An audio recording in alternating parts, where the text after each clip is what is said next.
gentlemen, once again, as always, it's the one, it's the only, it's the motherfucking General Miguel Magallon! And as always, the president, the founder, the CEO of Magallon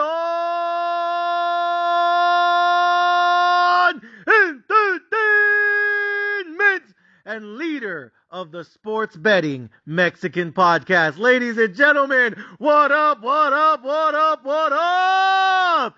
Once at it, back at it again, one more motherfucking time. Week 9 of the NFL season. Let's run down these lines. Ladies and gentlemen, tonight, I'm going to give you every single one of my plays. I'm going to give you every single one of my bets. I'm going to give you all of my in-depth analysis and all of my motherfucking predictions. 100% free, 100% transparent, and 100% documented for the world to fucking see. Ladies and gentlemen, tonight, every single bet, NFL, NBA, and maybe a little bit of boxing. Ladies and gentlemen, everything that I am looking at for the upcoming weekend to fucking bet. So with that being said, ladies and gentlemen, say it with me. When the General's about to teach you some shit, when the General's about to educate you on shit, and when the General's about to drop some knowledge in this motherfucker, ladies and gentlemen, you get the pens and the motherfucking pads, and get ready to take some fucking notes this evening. Let's fucking get it. Now, for the thousands in attendance and the millions watching around the world on HBO pay-per-view, ladies and gentlemen, from Mandalay Bay, Las Vegas, let's get ready to rumble! Woo! Let's get into it, ladies and gentlemen. Every single bet, piece by piece, brick by brick, layer by layer, building by building, and ticket by fucking ticket. Ladies and gentlemen, let's get it started. All right, so I want to start off with the Thursday night action. We got the Titans at the Pittsburgh motherfucking Steelers. Ladies and gentlemen, we got the Titans at the Steelers. I believe both of them are using a backup quarterback right now. Somebody might correct me, but I think Kenny Pickett's bitch ass got hurt again. I mean, this motherfucker. What did I tell you guys about Kenny Pickett? This is just my opinion. I think he's a bust. I think he's whack as shit. I think he's motherfucking garbage. They benched him for, I think Mitch Trubisky ended up playing. Yeah, I'm not a fan of Kenny Pickett. I've told you guys time and time again since the season fucking started. I saw his bitch ass in the preseason. I'm not a fan of him. I just don't think he's a good quarterback. I don't think he's a great quarterback. He's definitely not an elite quarterback. Yeah, I'm reading the notes here that I have from last week. Kenny Pickett, quarterback for the Pittsburgh Steelers, exited late in the first half with a rib injury after getting grilled by defensive end Adam Costas. Mitch Trubisky came in, threw 139 yards, blah, blah, blah, still lost the game. Who gives a fuck? He also threw 2 interceptions. That's basically who Mitch Trubisky is. I'm not sure if he's going to play this weekend. I have to check the injury report, but I don't think it really fucking matters. My overall analysis of this game, when I saw this on the schedule for Thursday night action, I was looking at this shit and I was like, oh, who's playing on Thursday? Oh, Titans at Steelers, and it's only available on Prime Video. You got to be kidding me. By the way, real quick, let me get into this before we get started. This whole bullshit with Amazon is the only way to watch fucking Thursday night action. It's fucking bullshit, man. Like, look, I get it. I'm an Amazon Prime member. I've been a Prime member for years. I'm not, trying to brag about it. The only thing I brag about is that I actually used to own Amazon stock for years. I quadrupled my money owning Amazon stock. I bought Amazon stock way back in the day when I first got out the Marine Corps. Because another quick side story, because I know you guys love this shit. When I first got out of the Marine Corps, I was Marine Corps infantry. For those of you guys who know me, I was stationed out there in 29 Palms, did combat deployments to Afghanistan. I was with it. I was all about it. I love my time in the military. I love my fucking brothers. I love going on deployments. I love doing combat patrols, and I love doing overnight missions. I love being in the infantry. I love being on the front lines. I love being an infantryman. I love, standing there right behind the fucking 50 cal machine gun, 50 caliber, all fucking night long. I enjoyed my time with, my unit, my battalion, 1-7, straight out of 29 Palms. I love all the missions we did together. I love all the fucking deployments we did together. I love the training we did together. I love, all the memories that we share together. I really am grateful for my time in the Marine Corps, and I don't regret a single second of it. Even though there was a ton of fucking bullshit along the way. You know how that be. It was some bullshit going on in the Marine Corps, but nonetheless, I got to share, with my brothers, and that's where I met my best friend in the entire world. Shout out to my man Lee out there in Texas. A lot of guys that I'm cool with today, I talk to today, a lot of guys that I consider my brothers even till this day, and those are bonds that we're going to, share forever, really. So, shout out to everyone who's in the military, shout out to everyone who's active duty, shout out to everyone who's a reservist, and shout out to everyone who's a combat veteran with me. But with that being said, when I first got out of the military, when I first exited the Marine Corps, I want to say this was, what year was it? I think it was like 2015. I first got out the Marine Corps, almost 10 years ago to the day. I got out the Marine Corps, and I decided I want to go to college, right? And I'm gonna make this story quick, but I think it'll interest you. But I first got out the Marine Corps around 2015, and I decided I want to go to college. Because I was thinking, like, man, the main reason I wanted to get out of the Marine Corps, the main reason I wanted to leave the military was because I wanted to make six-figure money. And when I was in the military, I had a lot of friends and families and people that, like, my wife knew back in the day. And sometimes when I was in the military, we would go out on the weekends when we had this thing called Liberty. And when we got to have Liberty on the weekends, right, Libo, we used to go out on the weekends, and sometimes me and my wife and a couple of my friends, out there in 29 Palms, some of the guys I was stationed with, I would load them all in the hoopty, and we go drive down to LA or, San Diego or some shit, and we go out and have a good time, a couple times. We try to go at least one weekend every month. We try to go out and have a good time, go clubbing, go partying, taking some drinks, some shots of Patron, like all that shit, tequila. And we try to have a good time out there in LA or San Diego or wherever. And sometimes when we would be in the club, I would meet a lot of, just different cats, different dudes, all walks of life, Mexicans, Cubans, Salvadorians, black people, white people. And I would just come across a lot of, dudes. We just meet randomly in the club.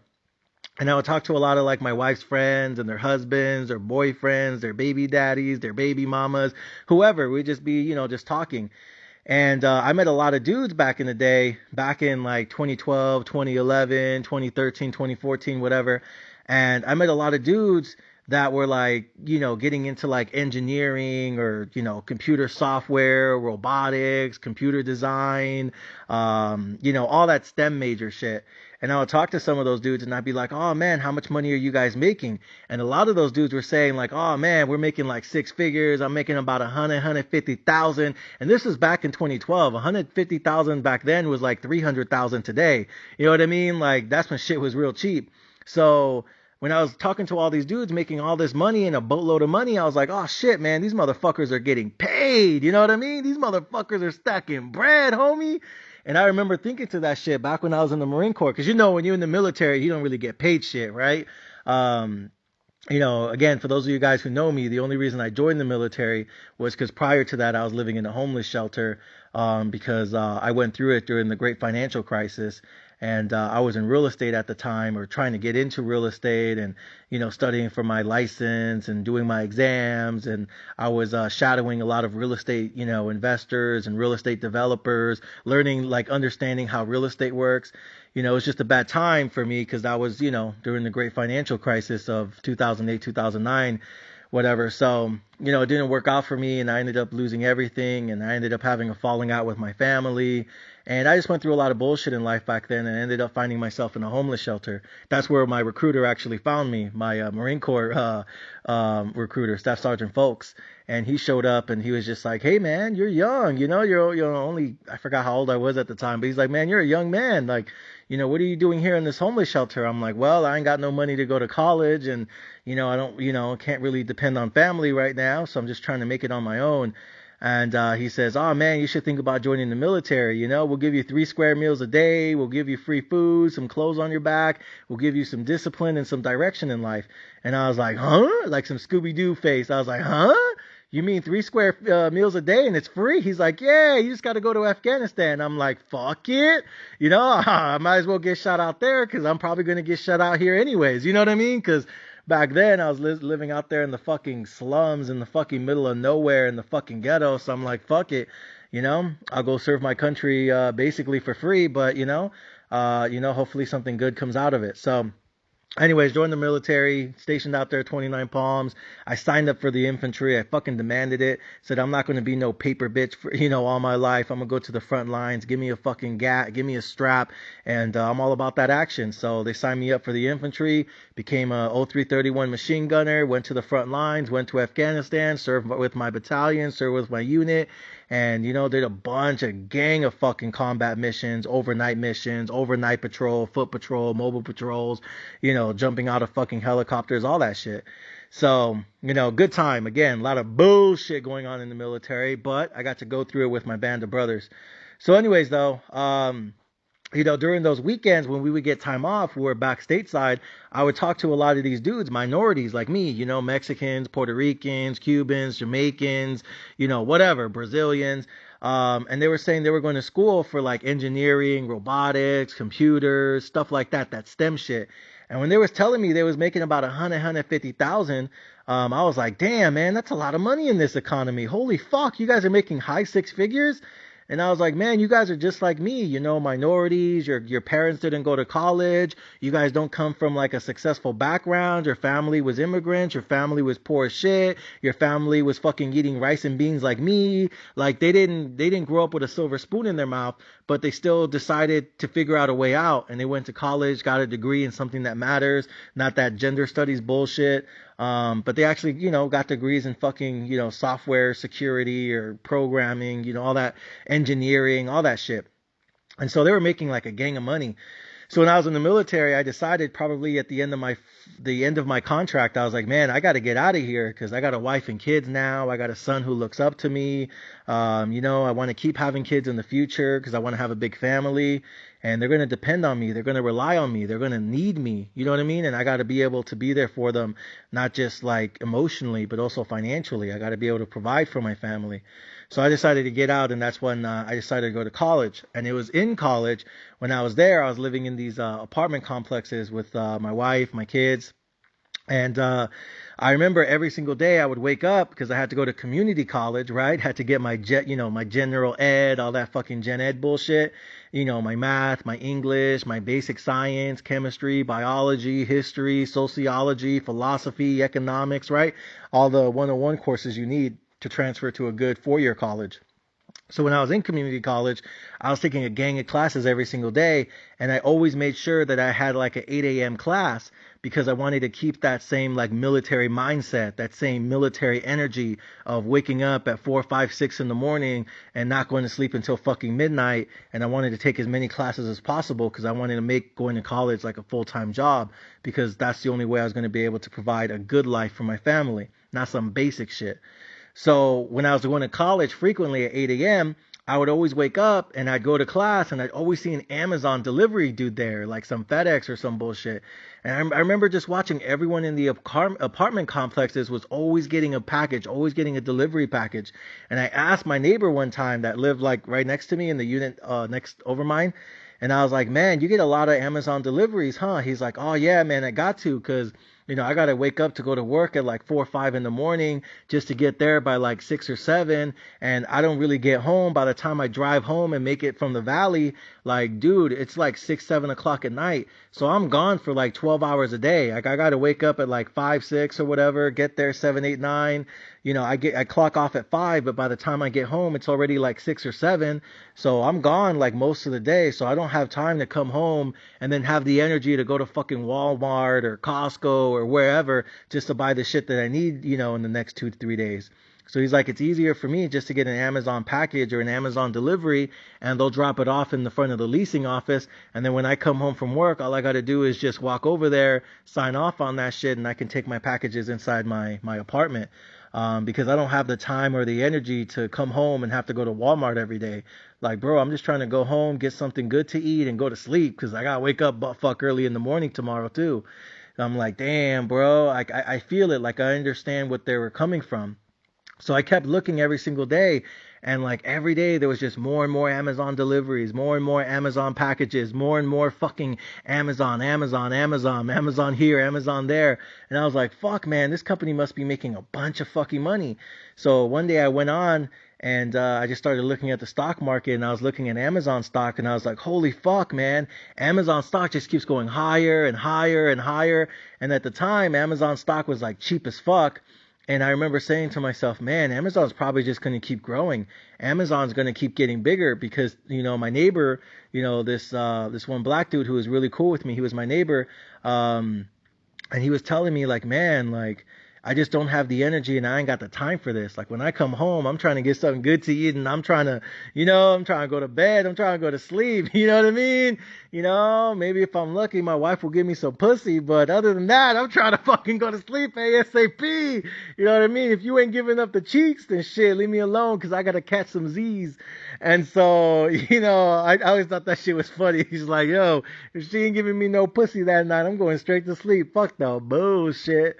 So he was a real cool dude, man. I really enjoyed talking to him. I don't know whatever happened to him, but anyways, so yeah, that was kind of like my first time ever thinking about it. Like, man, here's this company that everyone uses and it's beneficial to everyone, especially when you're gone 12 hours a day from your home. You got to wake up butt fuck early. You got to commute every day to work. By the time you get off, by the time you get home, you got to drive up and down the hill or coming from the valley. You know what I mean? Like, man, and that's, I was living in Victorville. That's where I went to community college, was Victor Valley College out there in Victorville, VVC. And so, looking at it from that perspective, I was like, fuck, man, like, yeah, this is very beneficial. This company is probably going to keep growing. And so I just started investing in some Amazon stock back in the day. And I was investing in Amazon for like 5, 6, 7 years. And that shit just kept going higher and higher and higher. And my wife was like, what are you investing $200 or $300 on? What is this? And I'm like, oh, it's Amazon. And she's like, oh, really? I was like, hell yeah, man. All these fucking, rich, fancy, fucking uppity middle class people and shit. And even poor people that just don't have the time and the energy. For them, it's about conveniency. Like, it's just easier just to order shit that you're going to need ahead of time and just get that shit in an Amazon package. You know what I mean? Sign up for that Prime delivery. And I told her about it and she's like, man, that's fucking brilliant. And I'm like, I know, huh? So, and I was just investing in Amazon stock for a really long time. So, I don't like to lock Amazon because they made me a lot of money for those first like 5, 6, 7 years. And then I sold everything and I just started buying more and more Bitcoins instead because I believe Bitcoin is the future. I still believe Amazon is. Don't get me wrong. I think Amazon is still a great long-term investment and I think it's a great long-term investing opportunity.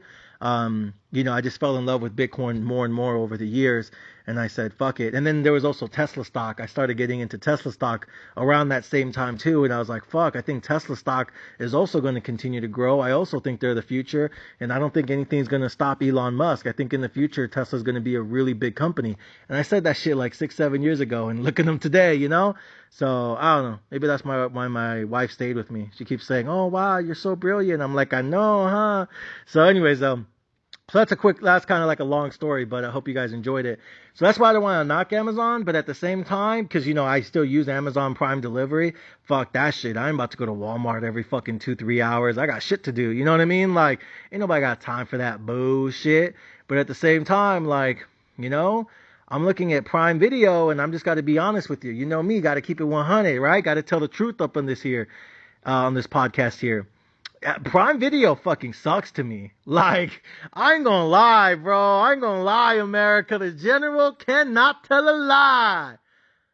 Prime Video fucking sucks ass to me. Like, it just does. Like, I watch it, and it's always glitching. It's always loading. It's always a network malfunction. It always skips over. Like, I'm like, dude, what the fuck? Like, I know it's, kind of new, and they're trying to get, used to it, and, they're improving on it, but I just feel like they're not ready for it. I wish Thursday Night Football just stayed on basic cable. You know what I mean? Channel 3, Fox 5, CBS, ABC, you know, some bullshit. Like, I'm not trying to always log into Prime Video and deal with their glitches and the network's down and then it reboots and it resets and it kicks me out again.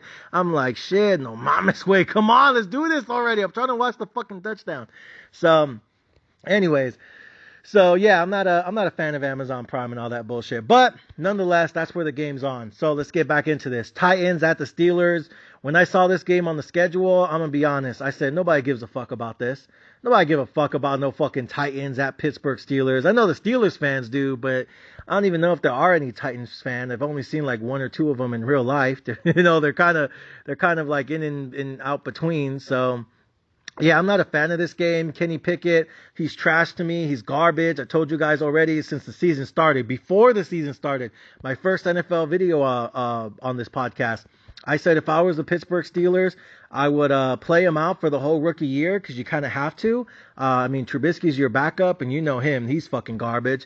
I never thought he was worth a high draft pick to begin with, but whatever. And I said that the Steelers should probably draft a new QB in the NFL offseason because I told you guys probably like a million times now, but I'll continue to repeat it. This is the deepest NFL quarterback draft in the last 15 years. This is going to be one of the biggest quarterback drafts in NFL history, not just because of the talent, but because of the amount of potential, right? You have potentially 6 to 9 different lottery tickets in this NFL draft. And it's not just Caleb Williams. It's the kid, Texas, what's his name? That Hewers kid coming out of Texas. It's Bo Nix coming out of Oregon. It's that really good kid coming out of Florida State. There's a lot. Shadur Sanders coming out of Colorado. There are a lot of QBs that are going to get taken in the first round. And I'm not saying it's because they're special or they're the truth or they're elite. It's because if you're a GM, you want to take a QB in the first round because that way you get that 5th-year option. And that 5th-year option can save you a lot of money because if that kid ends up being the truth, if he ends up being special, if he ends up being the next Lamar Jackson, who I think was a late first-round pick anyways, right? I think Lamar was drafted with like the last pick in the first round. If they end up being your guy, if they end up being your franchise quarterback, you know, like he ends up being the guy, you're going to want that 5th-year option on his contract. So that way you get 1 extra year of basically free labor. You know what I mean? Like financial slavery where you can keep your quarterback on the roster and basically not have to pay him no money, give him like $2-3 million a year for the fucking season. You got to be kidding me. That way you can continue to load the roster like they did with the Jalen Hurts, like they did with the Patrick Mahomes, like they're trying to do with the fucking Brock Purdy, like load the roster while your QB is cheap. That way it's, you know, easier for them to look good, even if they really aren't Brock Purdy. So anyways, yeah, I think that's what the Steelers should do. They should be looking to draft a new quarterback in the upcoming NFL draft. They're 4-3 right now, so they're probably going to get like a mid, you know, round, like probably somewhere in like the 12th to like 20th pick in the draft. Assuming they don't make the playoffs, I don't think they will.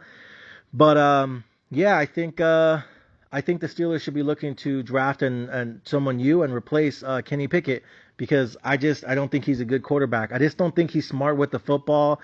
I don't think he does really good with the deep passes. I've never really seen him be able to throw a ball in a tight window, or sometimes he'll do it and then the next ball he completely underthrows it, overthrows it, doesn't read the coverage properly. He's not really that mobile. He's not really that strong. He's not that smart to me. He doesn't have a cannon for an arm, isn't elusive in the pocket, can't throw into tight windows on a consistent basis. Like he'll do it once and then he won't do it again for the rest of the game. Like you got to be kidding me. So he's not consistently an accurate passer with the football. He's not consistently throwing into tight windows. He doesn't have the cannon for the arm. He's not mobile. He's not elusive. He's dumb with the football. He fumbles too much, throws way too much interceptions. He doesn't know how to read the coverage properly. He doesn't call the right audible at the line of scrimmage. I feel like DBs are picking him off left and right all motherfucking season long. He's hot garbage. And I don't think the receivers trust him. I think his offensive coordinator is also a dumbass, so that's probably not helping him. But when they do call a good, you know, play action pass for him, he's just overthrowing his receivers, underthrowing the target, not throwing it in the tight windows, throwing it too far, throwing it too late, throwing it too early. Him and the wide receivers aren't on the same page. He's not communicating enough at the line of scrimmage, not calling the proper audible, not reading the defenses properly. Like I can go on and on. He is just not a good QB to me. And being a quarterback isn't even just what you can do with your arm. It's also what you can do with your fucking brain. And to me, he's just not smart at the line of scrimmage. He doesn't call the right fucking audibles when he does, right? And he's not elusive in the pocket. He can't extend the play longer. When he runs with the football, half the time he always fumbles. He doesn't have good enough ball security, doesn't have enough good ball placement with those short to intermediary passes. And again, he doesn't even have a cannon for an arm. So, I mean, you got to give me something. I don't expect you to be a perfect quarterback coming out the gate, but you got to be at least good at something. And I don't feel like he's really great at anything. Like, I don't think he's good at anything, honestly. Like, he's kind of average to me. And this is supposed to be like his prime years, and he doesn't do anything special to me at all. So yeah, I'm done with Kenny Pickett. And then last and finally, but not least, the Titans. Don't get me started on Ryan Tannehill's bitch ass. Ryan Tannehill's fucking even worse. I think Kenny Pickett's a better quarterback than Ryan Tannehill's dumbass. I can't believe they gave his ass $100 million. Are you fucking kidding me? This motherfucker super sucks. I'm glad he's fucking injured. I think that Wilkes kid or whatever his name is, he's already out playing him. Ryan Tannehill has no fucking arm, zero fucking ball placement, zero fucking ball control. He fucking sucks. This dude literally got DeAndre Hopkins and motherfucking Derrick Henry, and you still can't score a fucking touchdown. You fucking suck. Lazy bitch ass QB. I can't stand Ryan Tannehill. I feel bad for Derrick Henry because what did we say on the podcast for the last 5, 6, 7, 8 weeks? I said the reason the Tennessee Titans are losing football games is because every team is doing the same thing against Derrick Henry. They're loading the box at the line of scrimmage, and they're putting 9 dudes, all the safeties, all the DBs, everyone, loading the box 9 fucking deep and only putting fucking 2 DBs in the backfield. Why? Because they said they have zero fear of Ryan Tannehill beating them with their arm. I've literally seen sets where it would be like 3rd and 2, 3rd and 3, 3rd and 4, 3rd and 1, and everyone knows they're going to give the ball to Derrick Henry, and instead of running a fucking play action or something like that, nah, they run the ball with Derrick Henry. The problem is, Ryan Tannehill's at the line of scrimmage, and he sees every single fucking time these defenses are loading the fucking box on him. And no one cares because they know he can't beat him with the arm. And you got DeAndre Hopkins sitting there like, why the fuck am I even here for? You know, and I'm not saying DeAndre Hopkins is who he was, but bro, like he's not completely washed to me. He's still got some juice. So he got some gas in the fucking tank left. Are you serious right now? And I'm telling you, time and time again, they'd be like 6, 7, 8, 9 fucking deep on the line of scrimmage inside the box, just waiting for Derrick Henry, and then they're hitting him and tackling him behind the line of scrimmage for a fucking loss. And then you look at Derrick Henry's numbers, and he has all these rush attempts, and he has barely any yards. He leads the NFL in fucking rush attempts for a loss. Think about it. Derrick Henry is leading the NFL in rushes for a fucking loss. Are you fucking kidding me? Because everyone just keeps loading up the box at the line of scrimmage because they know Ryan Tannehill can't beat them with the arm. So ever since he got hurt, he got benched, whatever the fucking it was. Now the new kid, I forgot his name, fucking Wilkes. Let me get the name right here. Will Levis. Yeah, Will Levis. I don't know. He looks good to me. Better than Ryan Tannehill's bitch ass. So because of that, ladies and gentlemen, I'm going to go ahead and take the Titans on the money line. I think I'm going to get them probably around plus 150. And the main reason is I don't trust Trubisky and I don't trust fucking Kenny Pickett's dumbass. I really trust the Steelers defense, but I think their offense is just going to fucking struggle to score touchdowns. So give me the Tennessee Titans. It looks like they have more energy. It looks like they got a little bounce to the ounce. Looks like they're motivated. Looks like they're energized. And looks like they're fucking relieved that Ryan Tannehill's dumbass isn't fucking running the fucking ball. So yeah, Will Levis, whatever his name is. Yeah, I believe in this kid because Ryan Tannehill fucking sucks. And I don't trust Trubisky. I don't trust, Kenny Pickett. So give me the Tennessee Titans on the road at the Pittsburgh Steelers on the money line around plus 150. Now, let's start breaking down the rest of the NFL action. Just a heads up to you guys, and I just want to put this out there now because I don't want anyone to be surprised later. As I give you guys all of my picks one by one, piece by piece, brick by brick, layer by layer, building by building, ticket by ticket. Ladies and gentlemen, I'm going to say this once, and I'm going to say it 100 more times tonight. I am taking almost every single underdog on Sunday. Let me see that one more time. I am betting almost every single motherfucking underdog this Sunday because I think that's where the juice is worth the squeeze to me. I feel like there is just too many fat ass, juicy ass, cute face, slim waist, some big ass titties, and some fat ass cheeks. It's just too good. I gotta get a taste. Ladies and gentlemen, I am betting the underdog on almost every single NFL game this weekend, starting with the Tennessee Titans on Thursday, tonight. Next up, Seattle. So let's start it off. Seattle, Sunday morning on the road. Seattle at the Baltimore Ravens. Ravens are favored by 6. Give me Seattle. I think I can get them around plus 250, almost plus 300 on the money line. Give me Seattle. I will take Seattle. Now, I know a lot of you guys are going to say, nah, Baltimore minus 6. Again, I'm not saying that they don't win. I just feel like all these money lines on the underdogs are just too juicy to pass up on. Again, cute face, slim waist, some big ass titties, some fat ass cheeks. That's just too much. It's just too much. Sometimes you got to get a taste. So I'm gonna go on a haymaker this weekend, and I'm just gonna take all the underdogs because I don't need every single one of them to hit. If a lot of these underdogs are going to be plus 200, plus 300 money, even if 70% of your tickets miss, you can still cash out a fat ass, big ass, massive ass profit. Right? Because these underdogs are just fucking massive fucking underdogs on the money line, and I don't think they all should be.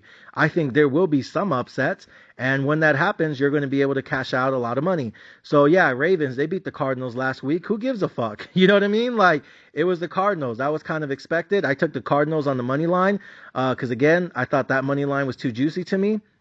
And then you had the Ravens. Who did the Ravens play last week? Not the Ravens, excuse me. Who did the Seahawks play last week? I'm trying to look it up right now. 1 second. Who did the fucking... Oh, they played the Browns. Yeah, who cares? Backup QB, whatever. They beat the Browns at home. So, yeah, give me the Seattle Seahawks. I think they're going to be ready. I think they're going to be amped.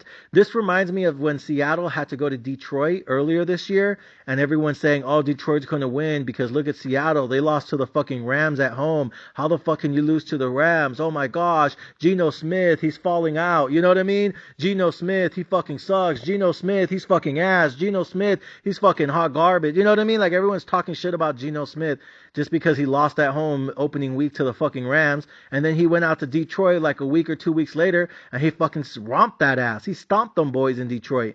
So now I feel like this is another situation where, you know, Seattle's still trying to prove that they really, you know, do have what it takes to make a deep playoff run. We'll fucking see.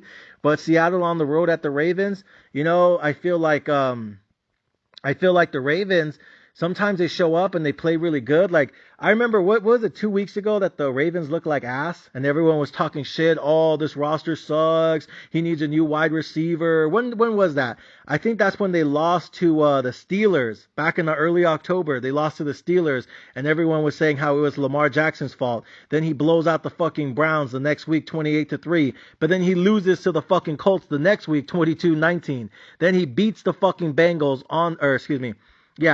and then he beats the fucking Titans 24-16. He destroys the fucking Detroit Lions 38-6. He beats the Cardinals, 31-24. That game was close. I don't know. I feel like he has a lot of ups and downs, and sometimes his receivers show up to play ball, and other times, you know, they don't. So to me, give me the Seattle Seahawks on the road. I just think the money line plus 200, plus 300, that's just too juicy to me. Cute face, slim waist with some big ass titties and some fat ass cheeks. Can't wait to see how that pussy tastes. So give me the Seattle Seahawks on the road. Give me on the money line plus 200, plus 300. That's just too much for me to pass up on. You know what I mean? That's a big booty hole right there waiting to get piped down, and she's over there waiting for you. Got to take a hit on that. Next up, we got the Minnesota Vikings at the Atlanta Falcons. Give me the fucking Vikings. I don't trust the Falcons. I don't like the Falcons. I never liked the Falcons. I think they're fucking overrated since the season fucking started. Meanwhile, the Vikings, they just traded for, who was it? Jameis Winston? Okay. I'm not sure if Jameis Winston's actually starting. Let me check that real quick. Is Jameis Winston even starting? Because I know they just got him, right? Let me see. I'm trying to see who the starter is. I actually hope it's Jameis Winston because I feel like that motherfucker, he don't care. He just fucking, oh no, they didn't get him. They got Josh Dobbs. Yeah, they got Josh Dobbs. They didn't get Jameis Winston. Oh, that's a fucking letdown. But whatever. Actually, you know what? I don't really like Josh Dobbs that much. Changed my mind on the fly. It's my podcast. I do what I want. This is a stay away game for me. I'm staying away from the Minnesota Vikings at the Falcons. I don't like the Falcons, but I'm not really sure I really fuck with Josh Dobbs like that. My bad. I thought they ended up getting Jameis Winston. They didn't. So yeah, I'm not fucking with this game at all. So I'm skipping this one. No Minnesota Vikings at Atlanta Falcons. They can both kiss my ass. And then we have the next game. We have the Arizona Cardinals at the Cleveland Browns. I'm also going to skip that game because I feel like the Cardinals are just tanking for Caleb Williams right now. And I feel like the Browns are just too up and down. Deshaun Watson's been a major letdown. He's been a massive disappointment. I'm just so fucking let down. Man, I really said Deshaun Watson was going to come out on fire. He was going to seek retribution, and he was going to try to, resurrect his career and validate the fact that he earned that money, or not earned, but he was worthy of the money because of his talents, despite what happened off the field. And, I had high hopes for Deshaun Watson because I thought this was going to be his moment to show the NFL, to show the league, to show his doubters, his critics, his haters, whatever you want to call them, that he's worth the money because he has the talent. Again, despite the off the field issues. And instead, he's been nothing but fucking hot garbage. And you know what? I think his backup is looking to fucking replace him now. The backup's playing better than him. But Arizona Cardinals can't really take them to cover the 8. They traded their starting QB. Kyler Murray's a fucking dumbass. I feel like he's a bitch. I feel like he's not worthy of a high draft pick. I never believed in him coming out of college. I think he's soft. I think he's mentally weak. And I think he a bum-ass bitch, in my opinion.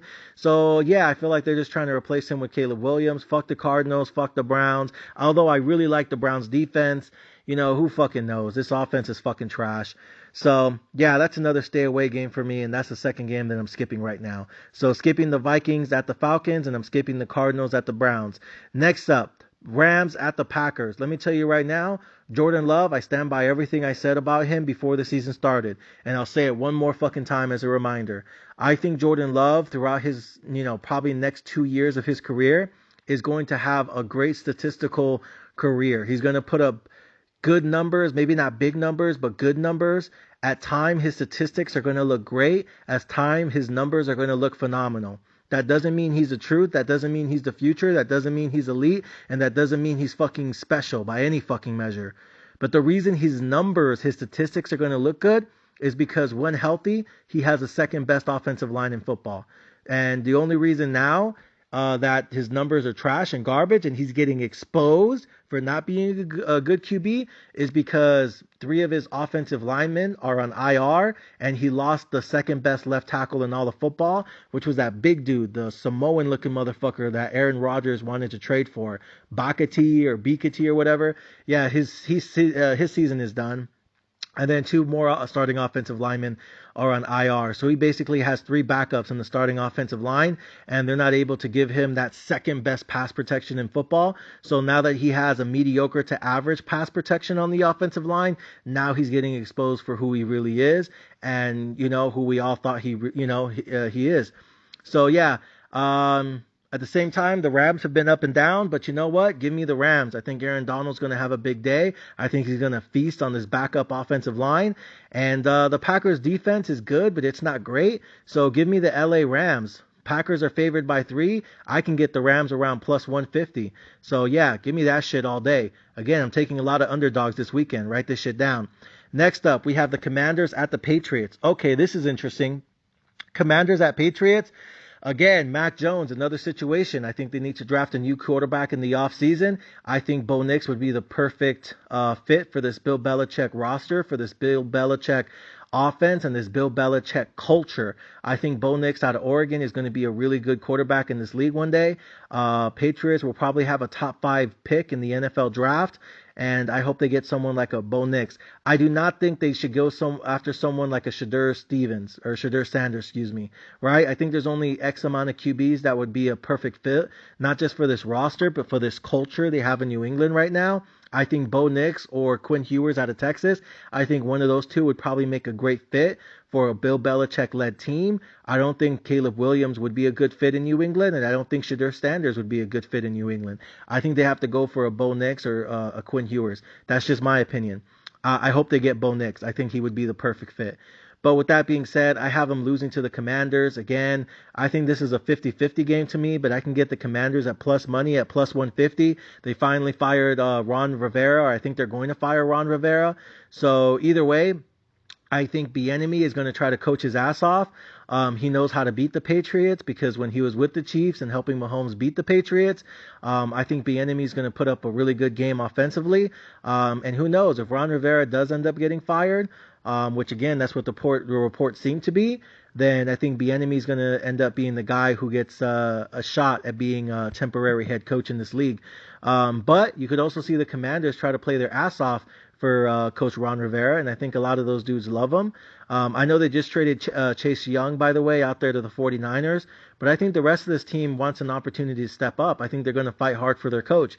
Meanwhile, the Patriots, they're afraid of their coach. They're scared of that motherfucker, Bill Belichick in New England. So give me the Commanders on the money line. New England -3? Nah, give me the Commanders plus 150. Again, I don't need all of these hit to hit in order to make a lot of money because I'm getting everyone at plus 300, plus 200, plus 150 on the money. So I'm already taking the Titans plus 150 on the money. I'm taking the Seahawks plus 200, maybe plus 300 on the money. I'm taking the Rams plus 150 on the money. I'm taking the Commanders plus 150 on the money. Next up, Buccaneers at Houston. Again, I like the coach out there in Houston. I forgot his name. Is it Dominique something, whatever. I like the head coach out there in Houston. CJ Stroud looks like he could be a good quarterback one day. But Baker Mayfield, again, another QB trying to fight for his career, trying to resurrect his career, fighting for his football life. I like the Buccaneers in this situation going against a rookie quarterback. Again, wouldn't be surprised if the Texans win, but I feel like, again, I'm getting the Bucs at plus money, plus 150. So give me the Bucs plus 150. Again, I don't need all of these to win in order to make a fuck ton of money because I'm getting everything at plus money. Next up, Bears at the Saints. I get it. Saints -8.5 going against the Bear. Oh my God, Justin Fields, he fucking sucks. He's overrated, blah, blah, blah. But to me, the Saints aren't elite. Derek Carr, are you fucking kidding me? You know what I mean? Again, I don't understand how you have Alvin Kamara and you have Michael Thompson, both basically in their semi-primes, and you still fucking suck. Kamara still has it to me. Alvin Kamara still has it to me. Michael Thomas has not fallen off a cliff. I just feel like the QB doesn't know how to use him right.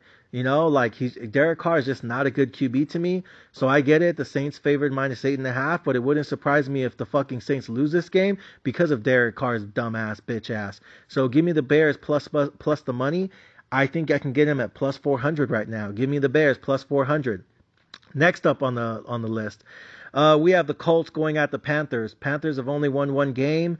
Colts 3-5, but they're using Minshew. This is a tough one. Indy's favored by 2.5.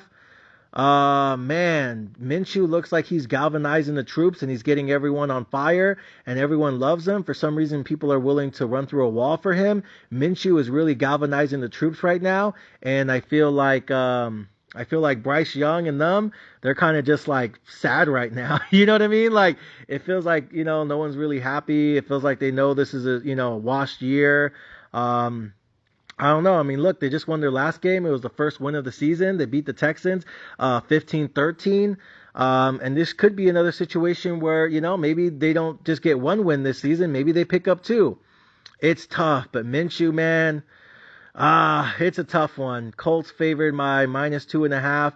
I've taken all the road teams so far. I got the Rams on the money line, Commanders on the money line, Bears on the money line, Bucks on the money line, Seahawks on the money line, Titans on the money line. I'm taking all the road dogs. And by the way, if it wasn't for the fact that they traded Josh Dobbs, I would have taken Cardinals on the money line. If it wasn't the fact that Kirk Cousins got hurt, I would have taken Vikings on the money line. Like, you know what I mean? If it wasn't for those trades and those injuries, I would have taken those two on the money line. So fuck it. Now this one, I'm going to go ahead and take the favorite, but I'm going to take the road team again. Give me the Colts -2.5. That's going to be the only time I don't take a favorite on the money line. Yeah. Next up, Giants at Raiders. I don't really care about this game, but give me the Raiders -2. And give me the Raiders -2.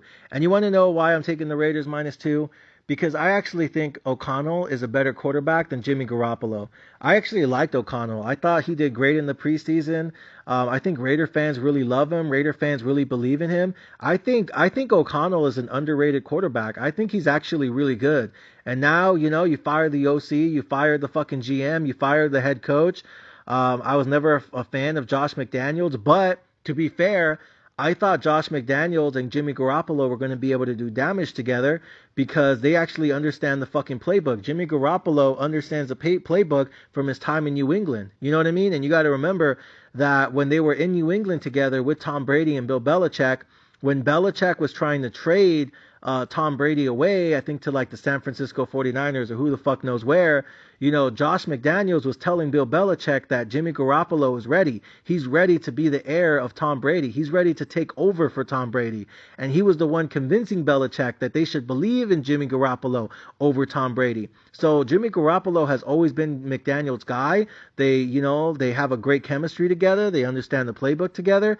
And I thought they were going to catch a lot of teams offside this year. They started off the year with a good road win against the Denver Broncos. And then pretty much after that, it just kept going downhill. And now Jimmy Garoppolo just looks like a bag of fucking ass.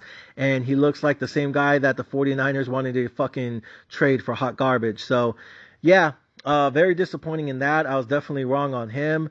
Again, I didn't think he was an elite quarterback, but I thought they'd be able to do damage together because this is a playbook that he'd be super familiar with and a head coach that actually believes in him and trusts him.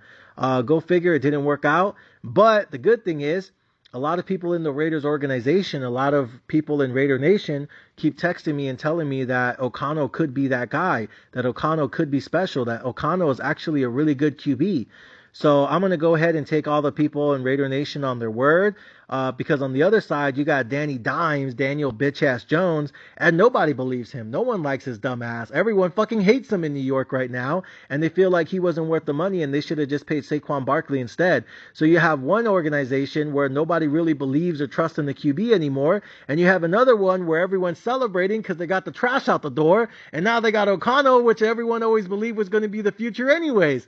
So I feel like Raider Nation is actually satisfied right now, and Giants Nation is fucking depressed and suicidal right now.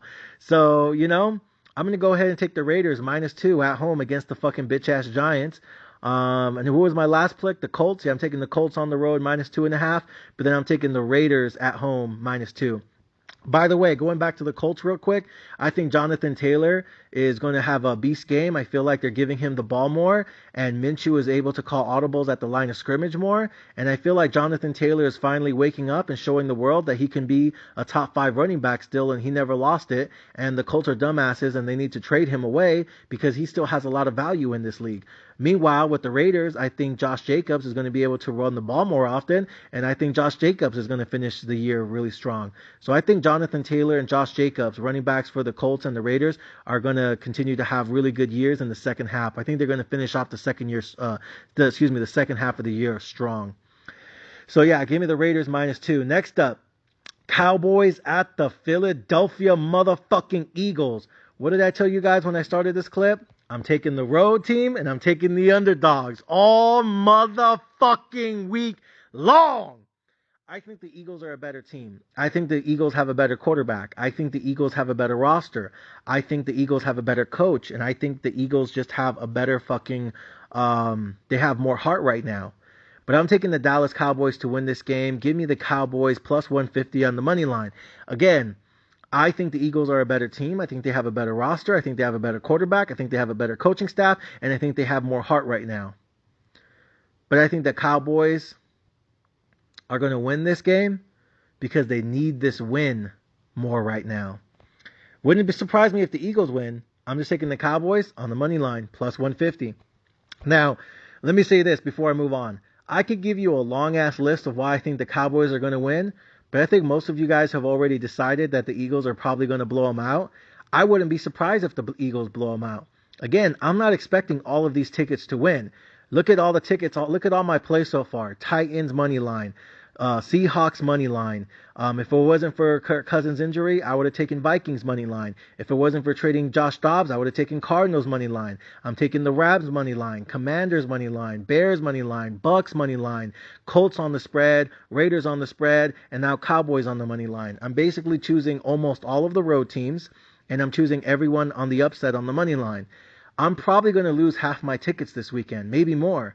But it doesn't fucking matter because all the tickets I have are for plus 150, plus 250, plus 300, plus 400 on the money line. So even if half the tickets lose and the other half of the tickets win, if the tickets that win are all plus 150, plus 250, plus 350, plus 400 on the money line, I'm going to cash out a big ass, fat ass, cute face, slim waist, big ass titties, fat ass nalgas, juicy ass pussy on the motherfucking money line spread.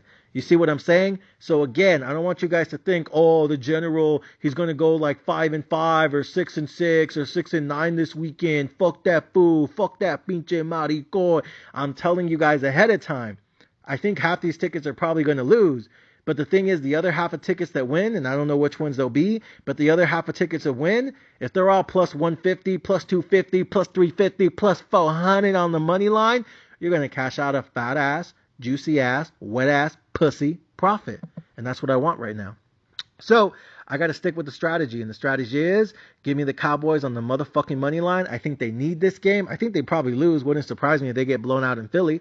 But I feel like they already got so embarrassed and so humiliated and so fucking massacred out there in San Francisco against the 49ers. If they pull up to this game here and go to Philly on the East Coast and once again they get massacred, once again they get bullied, once again they get humiliated on national TV, sheesh! All them boos on fucking ESPN and Fox Sports gonna be having a field day tossing that pussy. It's gonna be Stephen A. Smith. It's gonna be Shannon Sharp. It's gonna be Skip Bayless, dumbass. He shouldn't have left Shannon Sharp, leave him, because now fucking Undisputed, that show fucking sucks without Shannon Sharp. Uncle Shay, the motherfucking Shay Club, right? But man, Shannon Sharp on ESPN, Stephen A. on ESPN, Dan Orlowski, Mina Kimes, Ryan Clark, you know what I mean? All them fools, they're going to be on that ass. They're going to be roasting them boys if they get humiliated. They get beat down. They get knocked the fuck out. Get the brakes beat off that pussy. Oh my God. Colin Cowherd, Undisputed, First Things First, all them shows, all them bitch ass shows on Fox and ESPN. If the Cowboys end up not just losing, if they get blown the fuck out, that shit's gonna be a humiliation. The whole world gonna be clowning them fools. They're gonna be roasting them on TV all fucking week long. Then Michael Parsons gonna come out on his podcast all butthurt. Man, fuck all the haters. Man, fuck all the doubters. Man, it's Cowboy Nation. Man, it's Cowboy. Shut the fuck up. I'm telling you right now, Michael Parsons, stop the podcast, bro. You fucking shit up just like Draymond Green. Just shut the fuck up and sit down somewhere. Because if they lose this game, if they get blown out, if they get massacred, if they get fucking humiliated, oh, hell no. It is going to be a field day on ESPN and Fox Business or Fox Sports come next week. So, with that being said, I'm just letting y'all know now, every single YouTuber, every single poster, including people like me, everybody, if the Cowboys get blown out like 38-17, and it's a humiliation, it's an embarrassment, it's a massacre, it's a bloodbath, it's a beatdown in Philly, whoo, people gonna be roasting that ass all week long. I don't want to hear shit coming out of Michael Parsons' dumbass on a stupid ass podcast. I don't want to hear shit from that motherfucker. Just shut the fuck up and stay quiet somewhere. So I'm telling y'all, the Cowboys need to win. They need this win. Telling you, like a thirsty motherfucker need pussy. He need that. He need that. Pronto, ASAP, in a hurry. No condom, no lube, straight raw dog. He need that. Because I'm telling y'all right now, it is going to be a national embarrassment if they get blown out in Philly, because everyone's going to say, damn, you got destroyed by the 49ers and you got lost to the fucking Arizona Cardinals. You got to be kidding me. And you got lit up by Philly. Oh, shit, man. Oh, It's going to be bad, America. It's going to be bad. It's going to be shameful. It's going to be an embarrassment. Cowboys cannot afford to lose this game. They have to beat Philly. Doesn't mean they will. Doesn't mean they should. Doesn't even mean they can. Maybe without Trayvon Diggs, their defense just isn't good enough. Maybe Trayvon Diggs really was that dude. Maybe he was that guy. Trayvon Diggs is a huge loss for this defense. Let's just speak the truth, America. Trayvon Diggs was ill. Trayvon Diggs was with it. Trayvon Diggs was fucking elite. Took too many risks, for my opinion. I feel like he gave up a lot of touchdowns too. So yeah, we want to say he led the league in interceptions. That's true. You know what also is true about Trayvon Diggs? He also led the league in most touchdowns given up by a DB. That's just the truth. Nobody in the NFL, I'm just speaking the truth. Nobody in the National Football League gave up more touchdowns to an opposing wide receiver than Trayvon Diggs. And so that's why Jalen Ramsey, well, we're going to talk about Miami next, going up against Kansas City. We're going to get to that in just a minute.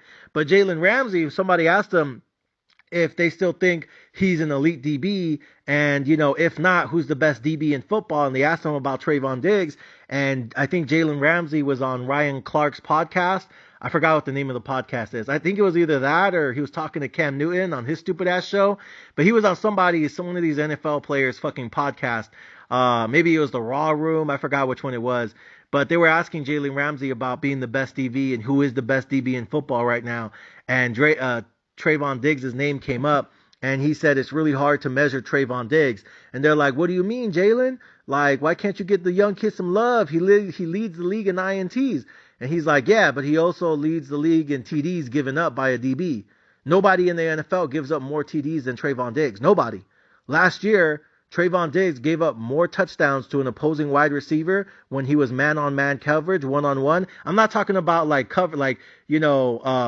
coverage. I'm talking about when it's just you, mano-a-mano against the other man, against the other wide receiver. No one in the NFL gave up more touchdowns than Trayvon Diggs. The problem is he also had the most INTs. So Jalen Ramsey said it's kind of hard to judge him as a DB because, yeah, he gets a lot of picks because he's always like blitzing the ball early and he's always jumping off the route early to take that a shot at the INT. But the problem is when he doesn't get that INT, when he doesn't get the pick six, when he doesn't get the interception, he basically leaves the wide receiver all open and the free safety's on the other side of the field. So that wide receiver just basically walks in for a touchdown. So he said that's the problem with his style. That's the problem with his strategy. That's the problem with his mentality is that he's so super, super hyper aggressive against a bad QB who underthrows the football to his bitch ass. Against people like that, it's easy to always get the INT.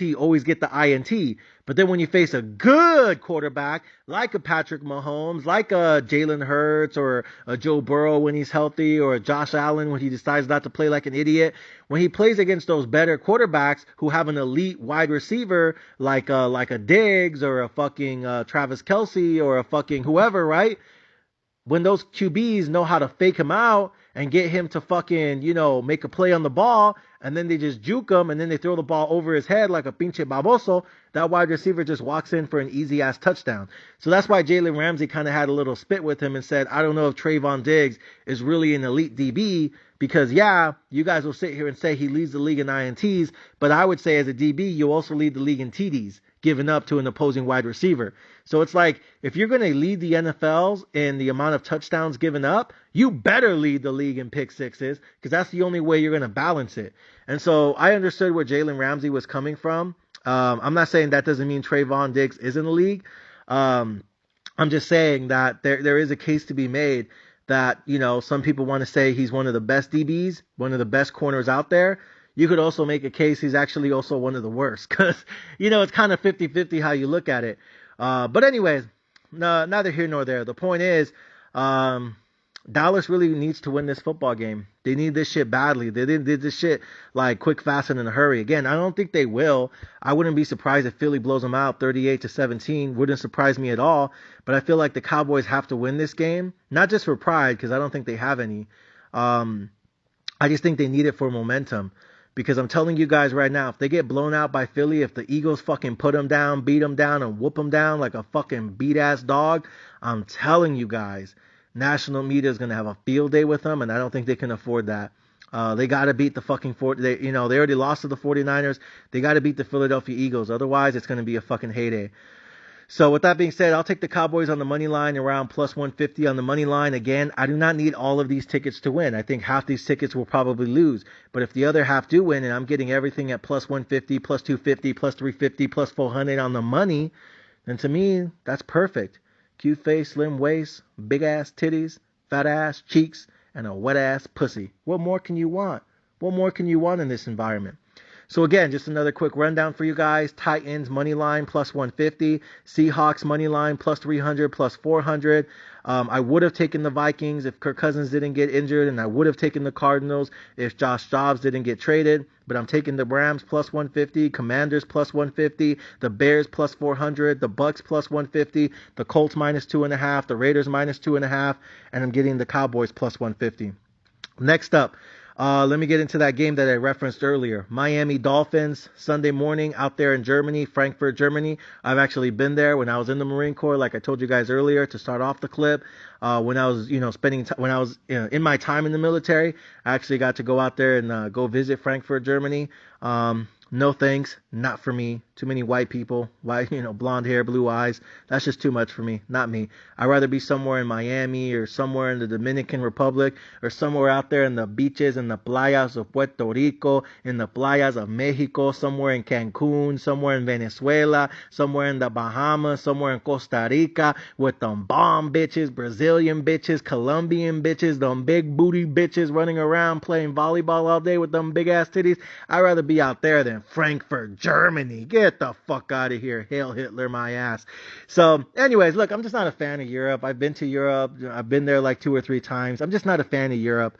You know what I mean? Like, I don't know. White bitches just, ain't for me. I'm good. Anyways, so we got Dolphins out there playing the Chiefs in front of all those dirty Europeans and all the bullshit they got going on out there. I'm going to go ahead and take the Dolphins on the money line, and I'm taking the road team. On this one, I'm probably only going to get plus 110, plus 115, but I'm taking them. And the main reason I'm taking them isn't just because the Chiefs are off and they've been losing and, oh my God, what's going to happen? You know what I mean? Like, nah, you want to know why? Want to know what made me really bullish?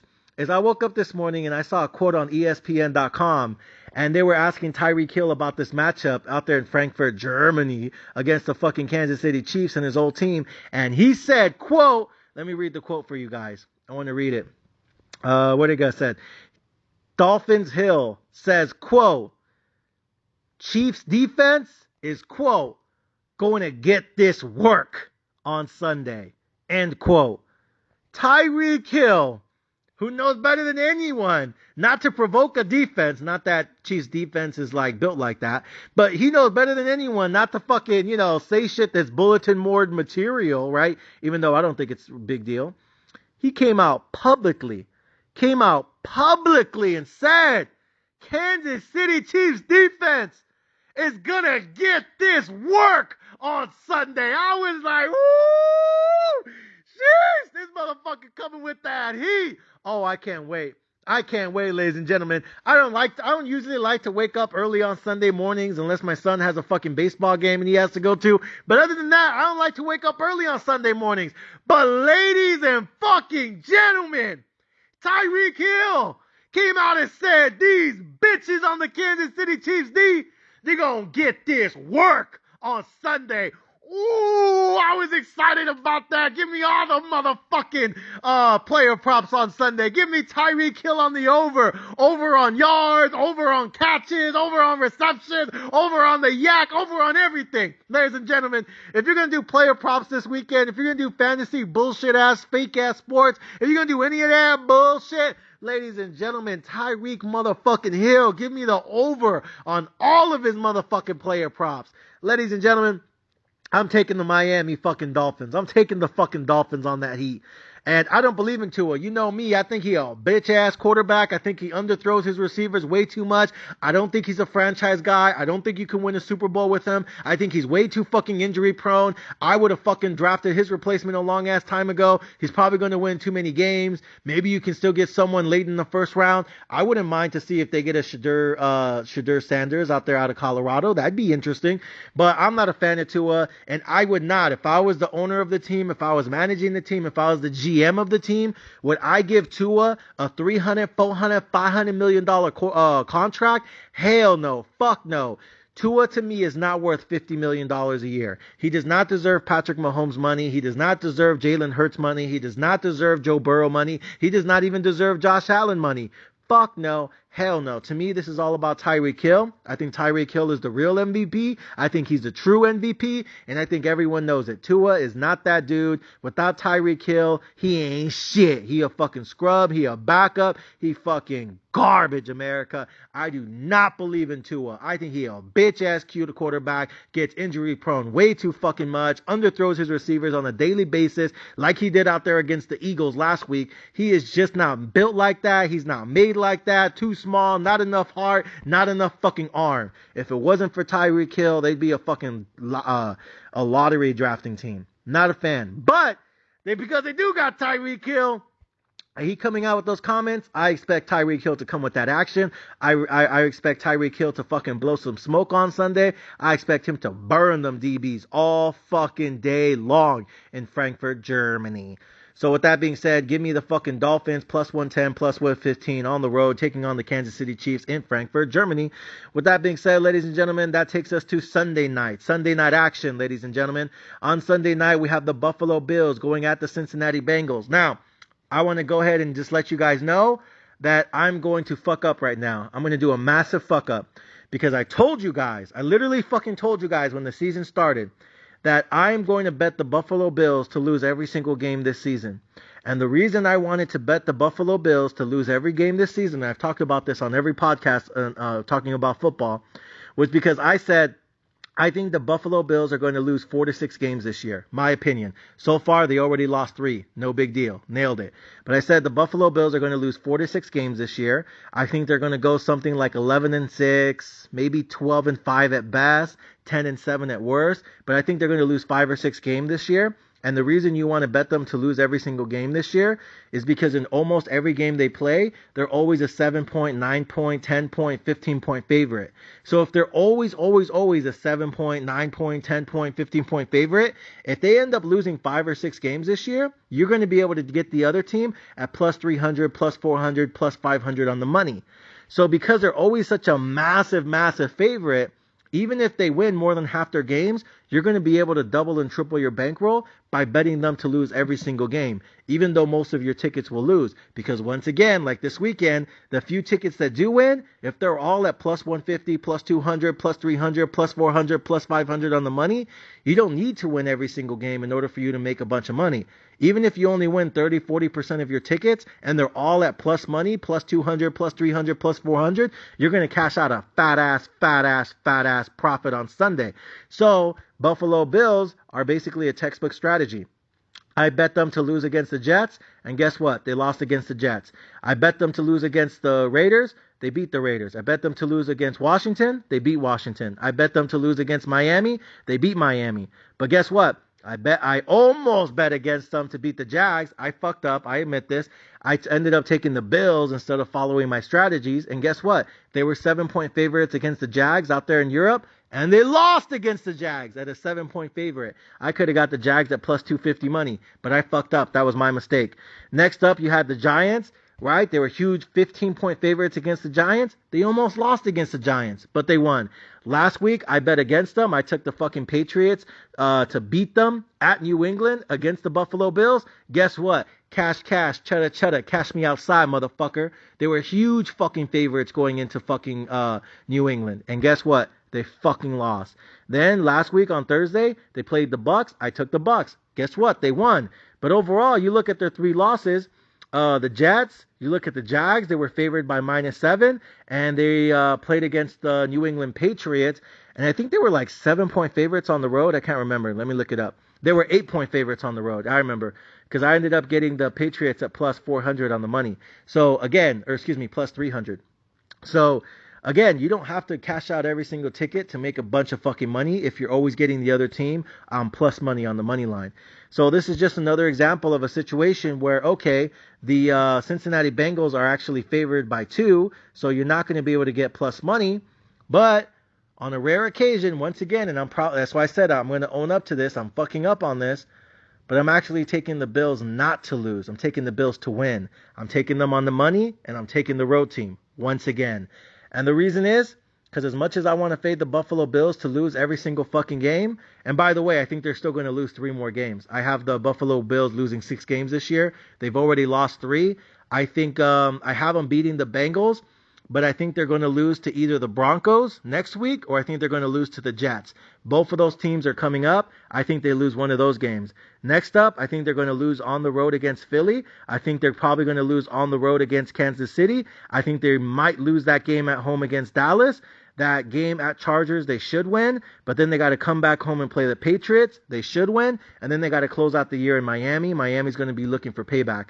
So they can still easily lose another 3 or 4 games this season when you look at their schedule. Look at the Buffalo Bills schedules. They have to play the Kansas City Chiefs, the Philadelphia Eagles, the Dallas Cowboys, the Miami Dolphins, the Chargers, the Broncos, and the Jets. I mean, that's not an easy fucking schedule. They could easily lose 2, 3, maybe 4 of those games. Who fucking knows?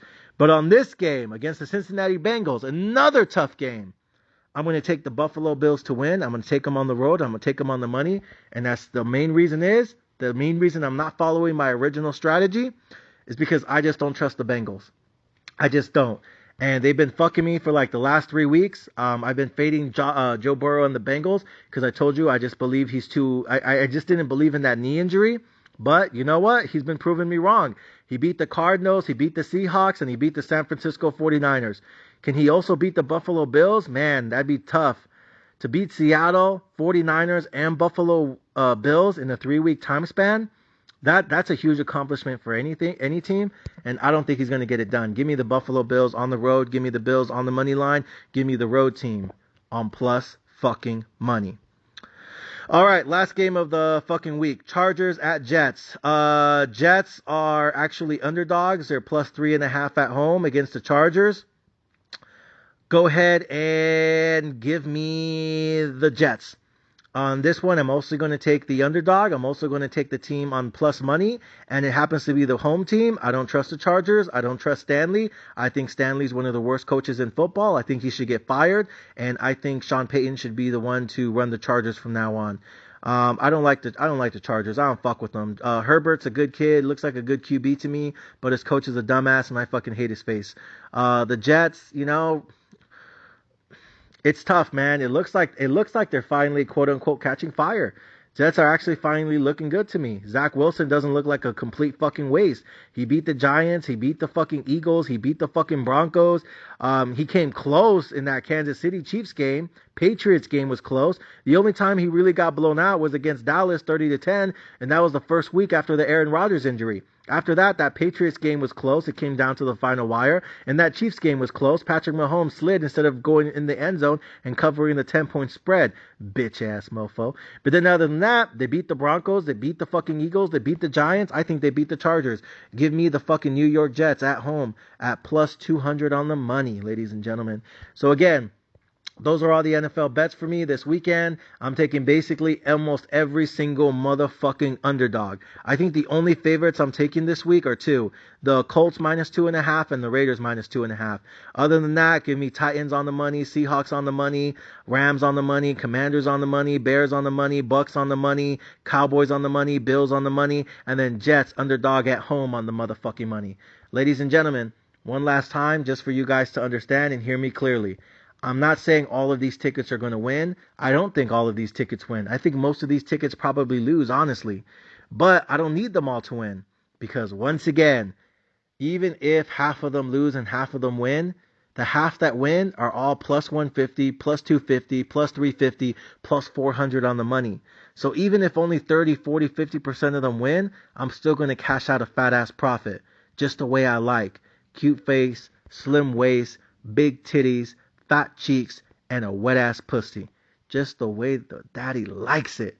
Ladies and gentlemen, time to pipe this bitch down. All raw, no lube, straight raw, all night, doggy styles till she fucking moans and begs you to come in her. That's how I'm gonna fuck up the sports book this weekend. Non-fucking stop till that bitch screams daddy. It's the way I fucking like it. Bad bitches are the only thing that I like, ladies and gentlemen. Thank you guys for listening. Thank you guys for subscribing. And thank you guys for rolling with the one, the only, the motherfucking general. Say it with me at the one, the only, the sports betting podcast led by the one, the only, the motherfucking general, Miguel Zion! Ladies and gentlemen, let's go out there and make some fucking money. Fuck the sports book. Fuck the dirty ass, crooked ass referee, and fuck all these bitch ass teams that ain't got no quarterback, ain't got no heart, and got a dumbass as a head coach. Let's make some money. Let's cash in on some dogs, cash in on some money line, and pipe these bitches down all night, doggy style, in that wet ass pussy, ladies and gentlemen. Thank you guys for listening. Thank you guys for subscribing. Any comments, any questions, any concern, drop a like, hit the comment section. Let me know what you guys want to know. Ladies and gentlemen, I'll see you guys probably Friday or Saturday. Might come out with a live stream. Might come out with a short video. Might come out with some more heat this weekend. Ladies and gentlemen, see you guys soon. Thank you guys for subscribing. Until next time, ladies and gentlemen.